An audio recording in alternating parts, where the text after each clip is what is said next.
Sabado ngayon pero may seminar ang mga kinder to grade 3 teachers. Well, bayad ang ating Sabado, so go! Dahil sobrang tahimik nga sa labas, akala ko ay napakaaga ko na. Ngunit mali pala ang aking akala dahil kanina pa sila nagsidatingan. Mukha lang talaga napakaaga pa dahil sa masamang panahon. Para bagang wala nang balak tumigil ang ulan, nagmumukhang haunted building ang building kapag walang mga eskwela.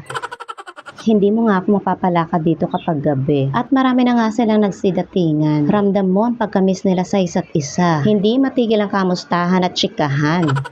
Akala namin ay masususpend ang seminar na yan dahil sa bagyo. Pero sabi nga, bagyo ka lang at teacher kami. Maya-maya nga ay nagsisimula na rin kami. O diba, excited na excited ang aking mga kasamahan sa seminar na ito. Ganon din naman ako. Ikaw ba naman, libreng snacks, lunch snacks, kung hindi ka ba magiging excited?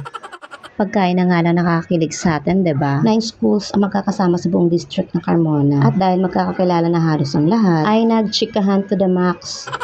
Pagkatapos ng opening ay ayan na nga. May pa-snacks na agad si Mayor.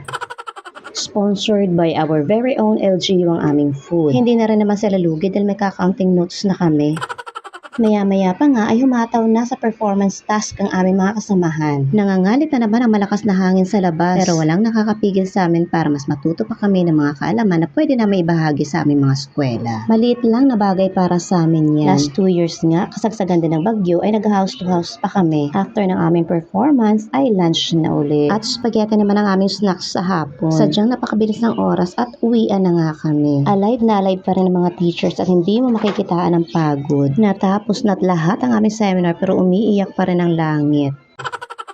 O paano? Hanggang dito na lang muna.